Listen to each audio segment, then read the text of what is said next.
السلام علیکم ورحمۃ اللہ وبرکاتہ۔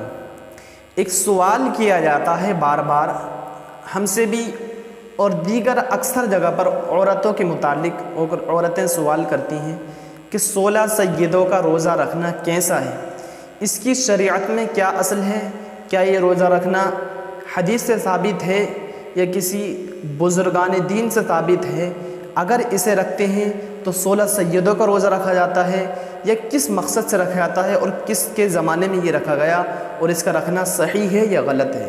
آئیے اس ویڈیو کے اندر پوری بات جانتے ہیں، سمجھتے ہیں۔ تو آپ سے گزارش کرتے ہیں کہ اگر آپ چینل پر نئے ہیں، آپ نے ابھی تک چینل کو سبسکرائب نہیں کیا ہے تو جلدی سے چینل کو سبسکرائب کر لیں، بیل بٹن دبا دیں تاکہ جو ویڈیو ڈلے اس کی نوٹیفیکیشن آپ کو ہر وقت آسانی کے ساتھ ملتی رہے۔ سمجھیے گا، تو آج جانتے ہیں 16 سیدوں کا روزہ۔ سب سے پہلے سمجھیے گا کہ روزہ جو ہے یہ بھی ایک عبادت ہے، اور عبادت روزہ جیسی عبادت صرف اللہ رب العزت کی جاتی ہے۔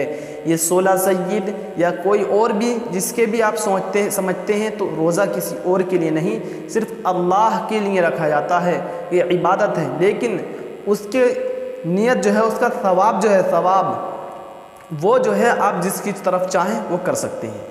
روزہ نفل روزہ اللہ کے لیے رکھا جاتا ہے، عبادت اللہ کے لیے ہے، سمجھیے روزہ رکھنا، اور لیکن ثواب جو ہے وہ آپ کر سکتے ہیں۔ تو اب یہ جو ہے روزہ رکھنا کہاں سے شروع ہوا اسے سمجھتے ہیں، اور اس کی شریعت میں کیا اصل ہے، کیا یہ رکھنا صحیح ہے یا غلط ہے، اگر رکھتے ہیں تو رکھنا چاہیے یا نہیں۔ ہاں، سب سے پہلے آپ سمجھ لیجیے کہ 16 سید جو آپ کے عوام میں مشہور ہے ہماری کہ روزہ رکھنا، یہ حضرت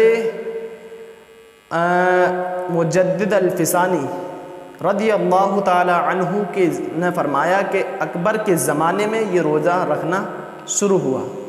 اس روزے کو لوگ رکھا کرتے تھے اس زمانے میں، اس روزے کو لوگوں نے رکھنا شروع کیا اکبر کے زمانے میں۔ تو اس کی جو ہے شریعت میں اور سمجھے یا حدیث پاک میں کوئی کہیں ذکر نہیں آیا، یہ ایک ایسی من گھڑت بات ہے، سمجھے اس کی اصل کہیں سے کہیں تک نہیں ہے۔ ہاں، روزہ ہے، نفل روزہ ہے، جب چاہیں آپ رکھ سکتے ہیں، لیکن خاص کر 16 سیدوں کا روزہ یہ اس کی کوئی اصل نہیں ہے۔ یہ اکبر کے زمانے میں یہ شروع ہوا تھا، جو آج تک یہ رسم چلی آ رہی ہے۔ یہ غلط ہے اگر کوئی ایسا کرتا ہے کہ پورے 16 سیدوں کو پھر لگاتار 16 روزے رکھیں گے، یہ کچھ نہیں۔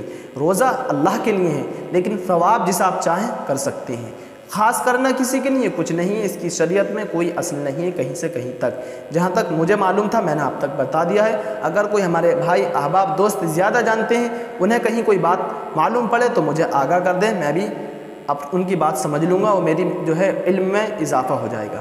اللہ کی بارگاہ میں دعا ہے کہ اللہ ہمیں تمام خرافاتوں سے بچنے کی توفیق عطا فرمائے، حق بات کہنے، سننے اور سن کر اس پر عمل کرنے کی مجھے آپ کو توفیق عطا فرمائے، آمین یا رب العالمین۔ السلام علیکم ورحمۃ اللہ وبرکاتہ۔ ملتے ہیں اگلی ویڈیو میں، اللہ حافظ۔